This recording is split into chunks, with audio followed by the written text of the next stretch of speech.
Eh bien salut à tous, très heureux de vous retrouver aujourd'hui pour parler PC portable et plus particulièrement PC portable gamer. Donc dans cette vidéo, je vais vous présenter mon top 5 des meilleurs PC portables gamer pas chers. Donc on va être sur des modèles qui vont commencer à 400 € et on va aller jusqu'à 1000 €. Parce que voilà, cherchez pas en dessous de 400 €, il y a que dalle. Donc juste en dessous dans la description, je vous mettrai le lien de tous les PC. Donc il y en a certains qui seront disponibles sur Amazon et d'autres qui seront disponibles sur Rue du Commerce. Bon, inutile de parler trop longtemps, on passe au premier modèle qui nous provient de chez HP. Alors il s'agit du HP 14DK00 blablabla, on s'en branle. Donc c'est le PC le moins cher de cette vidéo. Il embarque un processeur AMD Ryzen 3. Donc c'est le Ryzen 3200U et qui dit processeur Ryzen dit forcément une bonne partie graphique, puisque vous le savez peut-être pas, mais les APU Ryzen sont bien meilleurs en jeu que ceux d'Intel. Et ce Ryzen 3200U, évidemment, il fait pas exception à la règle. Bon, alors on va également retrouver un écran HD de 14 pouces. Alors le HD c'est pas terrible, c'est pas très net, mais du coup la contrepartie c'est que vu que les jeux ils vont tourner en HD, on aura des meilleures performances que si on avait un écran Full HD. Mais voilà, l'image elle sera pas hyper nette, mais bon, pour 400 €, faut pas trop en demander. Donc on va également avoir 4 Go de RAM en DDR4. Alors ouais, 4 Go de RAM c'est pas terrible, mais bon, ça va faire le taf dans les petits jeux, donc dans du Fortnite par exemple. Mais par contre à côté de ça, on aura un SSD de 256 Go, donc c'est assez rare de trouver un SSD aussi gros sur des PC portables de cette gamme de prix là. Donc ça c'est plutôt un gros point positif, puisque du coup on va avoir d'excellents temps de chargement sur les jeux et sur Windows. Donc voilà, donc ça c'est top. Après en termes de design, c'est pas forcément le PC le plus ergonomique et le plus fin qu'on ait vu, mais voilà, encore une fois je vous rappelle qu'on est sur un PC à 400 € et pour ce prix là il a quand même un design qui est plutôt propre et qui est assez passe-partout. Et en plus de ça, on va avoir pas mal de connectiques. Donc on a un port USB-C, on a deux ports USB, on a un port HDMI, on a un port Ethernet et on a même un lecteur de carte SD. Donc c'est assez rare de retrouver tout ça sur un PC à 400 €. Allez, on enchaîne tout de suite avec le deuxième modèle qui nous provient de la marque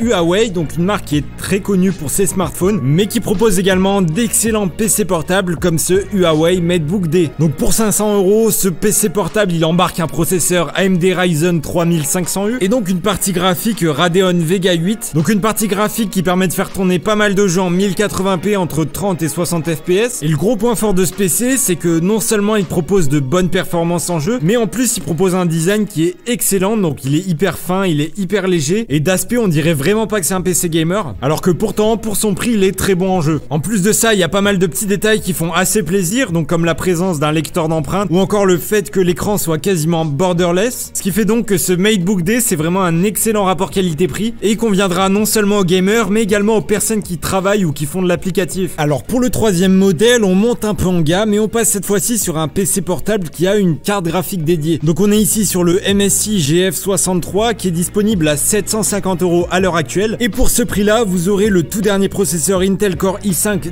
10300H couplé à une carte graphique GTX 1650. Voilà, donc vous aurez des composants qui sont récents, qui sont de dernière génération, et gros point positif, on est ici sur un écran Full HD 120 Hz, donc un écran qui peut afficher jusqu'à 120 images par seconde, donc contrairement aux autres modèles où on était sur du 60 Hz. Donc pour le stockage, on va être sur un HDD de 1 Tera couplé à un SSD de 128 Go. Donc le fait d'avoir deux disques de stockage c'est top parce que ça permet d'avoir une grande capacité de stockage et d'avoir également des temps de chargement très courts sur Windows et sur votre navigateur. Donc voilà, donc ça permet d'avoir les deux à la fois. Attention par contre, ce PC il est livré sans OS et vous devrez donc installer vous-même Windows. Alors pour ça, rien de plus simple, vous allez sur le site de Microsoft, vous téléchargez l'outil que vous fournit Microsoft et pour l'activation, je vous invite à aller voir ma vidéo qui vous indique comment avoir des clés Windows à seulement 1 €. Voilà, donc je vais pas m'attarder plus sur ce PC, très bon modèle pour du gaming et il y a sans doute pas meilleur rapport qualité-prix pour ce prix là. Alors pour le quatrième modèle, on augmente encore une fois la gamme et on passe cette fois-ci sur le Asus TUF 505DU. Alors évidemment, on va encore une fois retrouver une carte graphique dédiée et cette carte graphique c'est la GTX 1660 Ti, donc qui est encore bien meilleure que la 1650 qu'on avait juste avant. Et cette carte graphique elle est associée à un processeur Ryzen 3550H, donc un processeur assez récent qui fournit d'excellentes performances que ce soit en gaming ou en applicatif. Donc on va également retrouver 16 Go de RAM en DDR4, 512 Go de stockage en SSD, le tout pour un prix de 900 € à l'heure actuelle. Alors ce que j'aime moins sur ce PC c'est son design, voilà, il est assez épais et il va donc être moins facilement transportable que ce qu'on a pu voir jusqu'à présent, mais voilà, ça pose pas de problème si vous comptez le laisser chez vous. Alors au niveau de l'écran c'est du très classique, c'est un écran Full HD de 15,6 pouces, mais voilà, par contre il est pas 120 Hz, mais voilà, c'est compensé par le fait qu'on ait d'excellents composants dans le PC. Alors pour finir les amis, cinquième et dernier modèle, je vous ai choisi un Chromebook. Alors oui, qui dit Chromebook dit forcément Chrome OS, et donc c'est un PC sur lequel vous ne pourrez pas installer vos jeux Steam, vos jeux Uplay, vos jeux Origins ou encore vos jeux Epic Games, mais j'ai tout de même décidé de le considérer comme un PC gamer. Pourquoi? Eh bien tout simplement parce que les Chromebooks intègrent le Play Store et on sait que sur le Play Store il y a une multitude de jeux qui sont disponibles et donc c'est un PC qui permet quand même de jouer à plein de jeux et le tout pour un prix qui est complètement dérisoire. Donc ici je vous ai choisi le HP Chromebook X360 qui coûte à peine 250 €. Donc pour ce prix là vous aurez un PC qui est fluide, qui tourne parfaitement, qui charge rapidement et donc ce genre de PC, donc les Chromebooks, c'est vraiment un bon plan si vous recherchez un PC qui est basique, qui est pas cher puisqu'il vous permet de faire toutes les actions de base, donc de la recherche internet, du traitement de texte ou de la lecture de films pour un prix comme je vous l'ai dit qui est dérisoire. Bon sur ce les amis, je pense avoir tout dit. Si vous avez la moindre question, ça se passe juste en dessous dans les commentaires. Et sur ce les gars, moi je vous dis à la prochaine.